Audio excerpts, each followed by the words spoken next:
بسم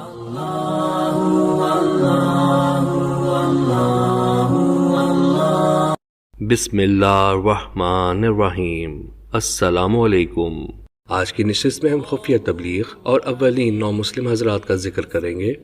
غار حرا میں پہلی وحی کے خاصا عرصے بعد تک کوئی مزید وحی موصول نہ ہوئی۔ وحی کے اس غیر متوقع تعطل سے حضور صلی اللہ علیہ وسلم کو کافی تشویش لاحق ہوئی۔ وحی کے عارضی تعطل کو فترۃ الوحی کہتے ہیں۔ آپ صلی اللہ علیہ وسلم کے بڑھتے ہوئے اضطراب کا یہ عالم تھا کہ آپ صلی اللہ علیہ وسلم غیر معمولی طور پر متفکر رہنے لگے تھے اور ذہن میں طرح طرح کے خدشات متزن ہونے لگے تھے۔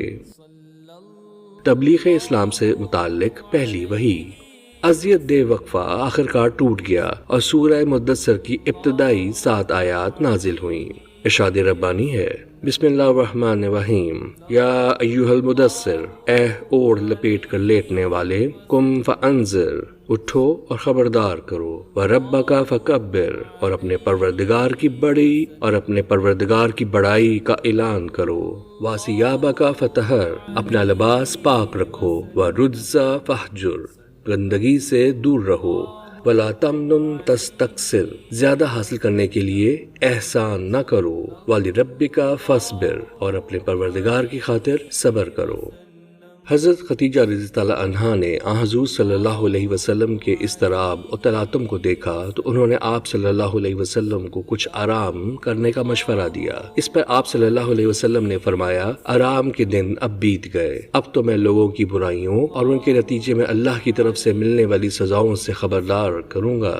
پہلا خفیہ تصادم۔ حضور صلی اللہ علیہ وسلم نے دعوت و تبلیغ اسلام کا آغاز بڑے دانشمندانہ اور محتاط طریقے سے فرمایا۔ حضرت ابو بکر صدیق رضی اللہ عنہ ابتدا ہی سے ان کے خاص حامیوں میں شامل تھے۔ آغاز تبلیغ و ہدایت کے پہلے 3 سال بخیر و خوبی گزر چکے تھے۔ مکہ کے چند افراد اسلام کی آغوش میں آ چکے تھے۔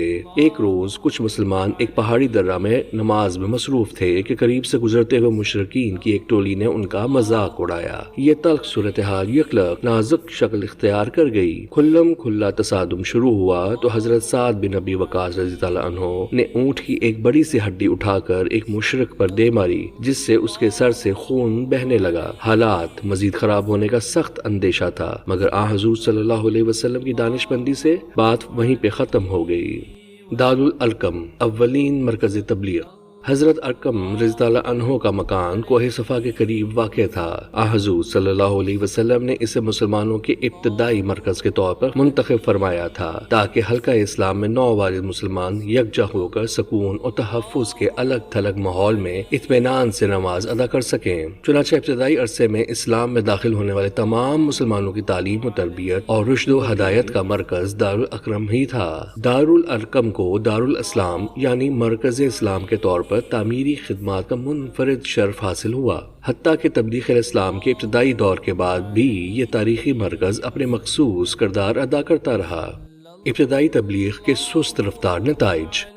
دعوت و تبلیغ اسلام کے اولین ایام میں حضور صلی اللہ علیہ وسلم کو شدید مشکلات، مخالفت اور مصائب کا سامنا اس لیے نہ ہوا کہ تبلیغ کا تمام تر کام خفیہ اور الگ تھلگ ماحول میں انجام پا رہا تھا۔ اسلام میں داخل ہونے والوں کی رفتار بھی بہت سست تھی۔ حلقہ بگوش اسلام ہونے والے پہلے 4 ممتاز خوش نصیبوں کے نام اس طرح ہیں: حضرت خدیجہ رضی اللہ عنہا، حضرت علی رضی اللہ عنہ، حضرت ابو بکر رضی اللہ عنہ اور حضرت زید بن حارثہ رضی اللہ عنہ۔ ان 4 نامور ہستیوں کے علاوہ اولین مسلمانوں کی مختصر فہرست میں 129 دوسرے افراد بھی شامل ہیں جو خفیہ تبلیغ کے ابتدائی 3 سالوں میں حلقہ اسلام میں داخل ہو چکے تھے۔ اس دور میں نو مسلموں کی کل تعداد 133 بنتی ہے۔ خفیہ دور تبلیغ میں حضور صلی اللہ علیہ وسلم کی تحصیلات۔ اشاعت اسلام کے اس 3 سالہ خفیہ دور میں بھی حضور صلی اللہ علیہ وسلم قابل قدر تحصیلات سے ہمکنار ہوئے۔